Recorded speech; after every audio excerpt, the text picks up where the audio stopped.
José Smith nació en Sharon, estado de Vermont, Estados Unidos. Su historia comienza cuando él tenía 14 años de edad.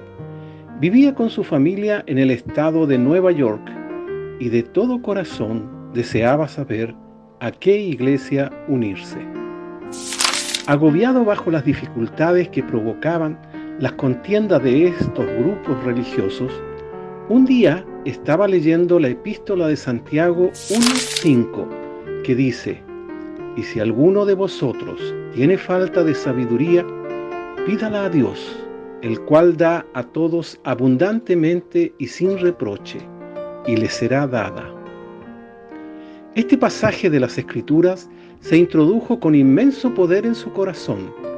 Lo meditó repetidas veces y llegó a la conclusión de que tendría que permanecer en tinieblas y confusión, o de lo contrario, hacer lo que Santiago aconsejaba: pedir a Dios. Con esa resolución de recurrir a Dios, José se retiró al bosque para orar. En la mañana de un día hermoso y despejado de la primavera de 1820. Después de apartarse al lugar que designó, estando solo, se arrodilló y comenzó a orar, elevando a Dios el deseo de su corazón. Cuando se apoderó de él una fuerza que lo dominó por completo y lo surtió de una gran influencia que no pudo hablar. Se esforzaba por pedirle a Dios que lo librara del poder de este enemigo, y en el momento en que se hundía en desesperación, vio una columna de luz, más brillante que el sol, directamente arriba de su cabeza, y esa luz gradualmente descendió sobre José hasta descansar sobre él, haciéndolo libre de ese enemigo que lo había sujetado. Al mirar hacia arriba vio en el aire a dos personajes, cuyo fulgor y gloria no admiten descripción. Uno de ellos le habló, llamándolo por su nombre, y dijo señalando a otro: «Este es mi Hijo amado, escúchalo». Era su objetivo recurrir al Señor para saber cuál de todas las sectas era la verdadera, a fin de saber a cuál unirse. Por tanto, cuando se sintió mejor para poder hablar, le preguntó a los personajes que estaban en la luz cuál de todas era la verdadera y a cuál debía unirse. Se le dijo que no debía unirse a ninguna, que todas estaban en error. José obedeció a Dios y no se unió a ninguna de las iglesias que había. Y cuando dijo a la gente lo que había visto y oído, se vio enfrentado a la oposición y a la persecución debido a sus dichos. Había despertado muchos perjuicios en contra de él, pero nada destruyó su fe y la realidad de su visión. Su mente ya estaba satisfecha en cuanto a su deber de no unirse a ninguna secta, sino esperar hasta recibir más instrucciones. Había descubierto que el testimonio de Santiago era cierto, que si el hombre carece de sabiduría, puede pedirle a Dios y obtenerla sin reproche. La persecución siguió, puesto que José rehusó negar que había visto a Dios. La noche del 21 de septiembre de 1823, comenzó a orar, pidiéndole a Dios perdón por todos sus pecados e imprudencias. También pidió una manifestación para saber su posición ante el Padre. Durante su súplica, se apareció una luz en su cuarto y aumentó hasta que la habitación quedó iluminada del todo. Repentinamente, se apareció un personaje al lado de su cama, de pie en el aire, ya que sus pies no tocaban el suelo. Llevaba una túnica suelta de una blancura exquisita. Lo llamó por su nombre y le dijo que era un mensajero enviado de la presencia de Dios y que se llamaba Moroni. El mensaje que le traía José era que Dios tenía una obra para él y que se podría hablar bien y mal de él entre todo el pueblo. Le dijo que se depositaba un libro escrito sobre planchas de oro donde se encontraba la plenitud del Evangelio eterno, cual el Salvador lo había comunicado a los antiguos habitantes. Y le dijo a José que encontraría depositadas 2 piedras en aros de plata, las cuales formaban lo que se llamaba el Urim y el Tumim. La posesión de estas piedras era lo que constituía a los videntes en días anteriores y que Dios las había preparado para la traducción del libro. Me manifestó que cuando yo recibiera las planchas de que él había hablado, no habría de enseñarlas a nadie, ni el pectoral, sino únicamente a quien se le mandara que enseñara. Mientras el ángel le hablaba a José, se le manifestó a su mente la visión de tal modo que pudo ver el lugar donde estaban depositadas. Cerca de la aldea de Manchester, condado de Ontario, estado de Nueva York, se levanta una colina de tamaño regular y la más elevada de todas. Por el costado de la colina, debajo de una piedra de buen tamaño, yacían las planchas, depositadas en una caja de piedra. En el fondo de la caja había 2 piedras puestas transversalmente, y sobre estas descansaban las planchas y los otros objetos que las acompañaban. El mensajero le informó que no era momento de sacarlas hasta después de 4 años, pero cada año debía ir al mismo lugar y que lo esperaría allí. De acuerdo a lo que el mensajero le había mandado, acudía cada año y en cada ocasión encontraba allí al mismo mensajero. En cada entrevista, José recibía instrucciones e inteligencia concerniente a lo que el Señor iba a hacer.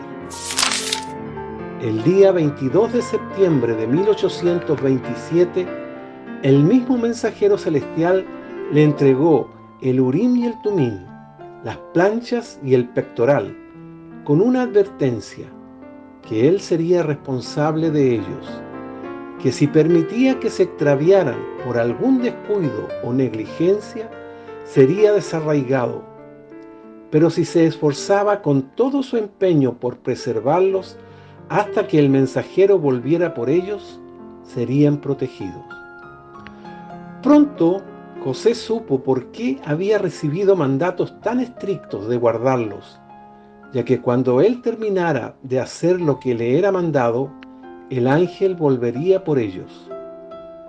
También se recurrió a diferentes estratagemas para privarlo de los anales, siendo cada vez más severas, pero mediante la sabiduría de Dios permanecieron seguros con José. El día 2 de mayo de 1838, día en que el mensajero llegó por ellos.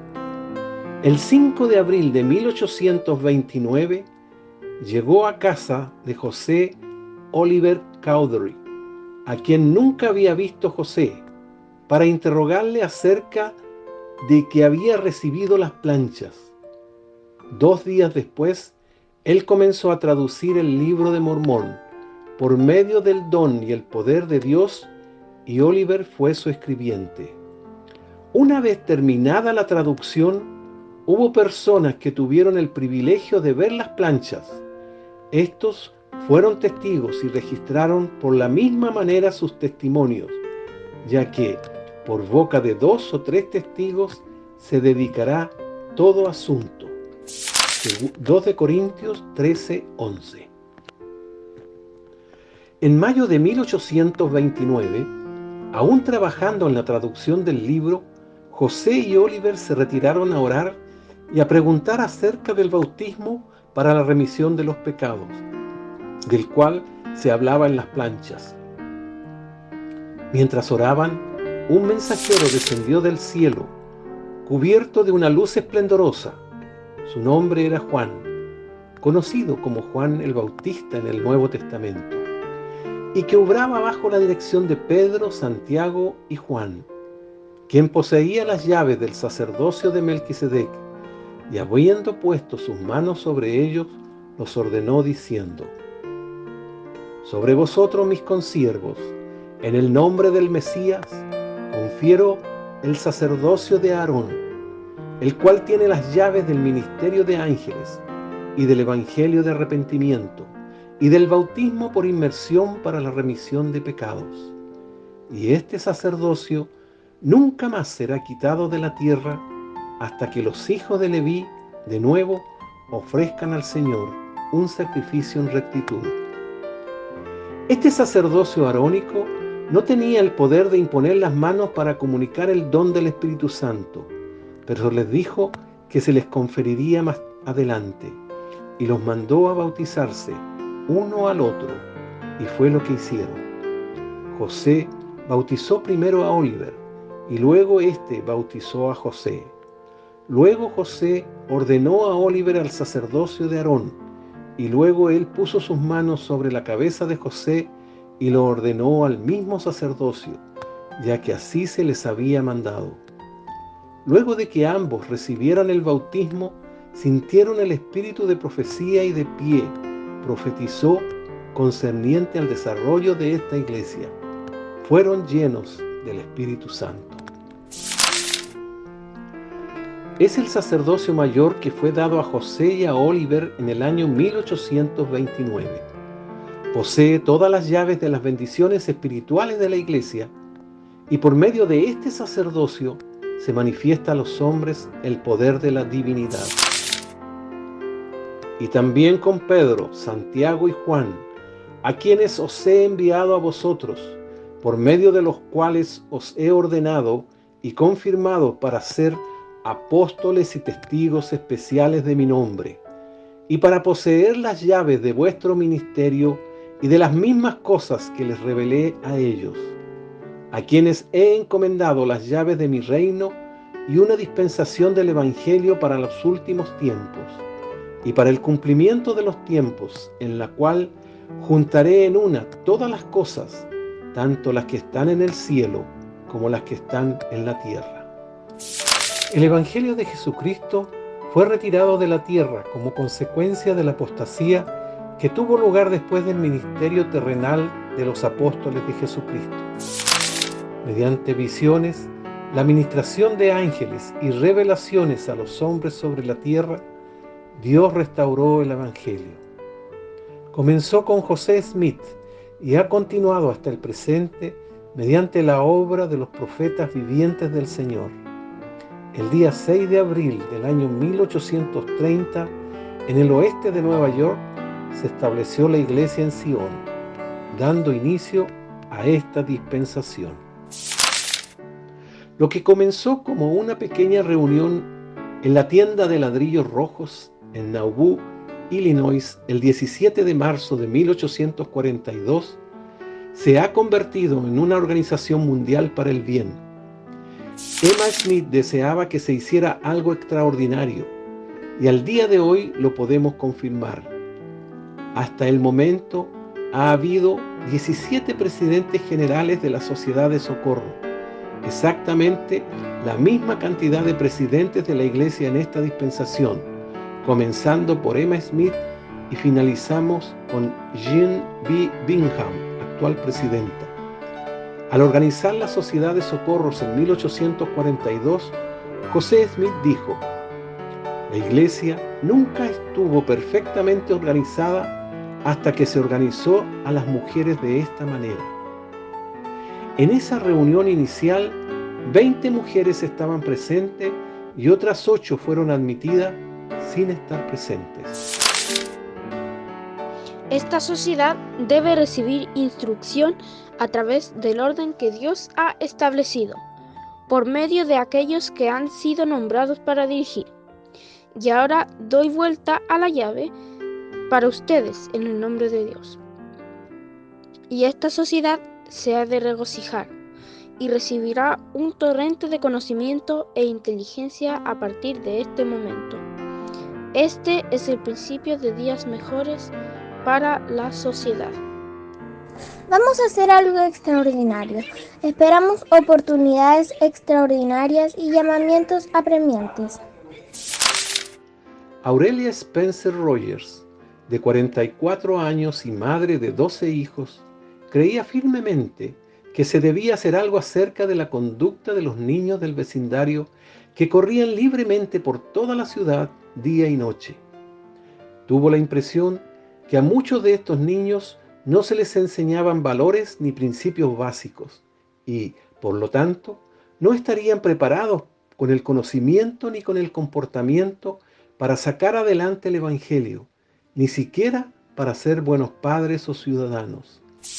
La hermana Rogers habló con la presidenta general de la Sociedad de Socorro, Elisa R. Snow, acerca de su preocupación y de un plan de acción con la aprobación del presidente John Taylor, y después de haber recibido un llamamiento de su obispo, la hermana Rogers inició la planificación para la primera reunión de la Asociación de la Primaria. Dado que estas líderes decidieron que cantar era necesario, se invitó a las niñas para que se escuchara tan bien como debería ser. Se invitó a participar en la primera primaria a los niños de 4 a 14 años. Bajo la dirección del sacerdocio, la primera primaria se llevó a cabo en la capilla Farmington Rock el domingo 25 de agosto de 1878, con la asistencia de 224 niños. Ahora, más de 130 años después, esta organización para los niños tiene aproximadamente 1 millón de participantes.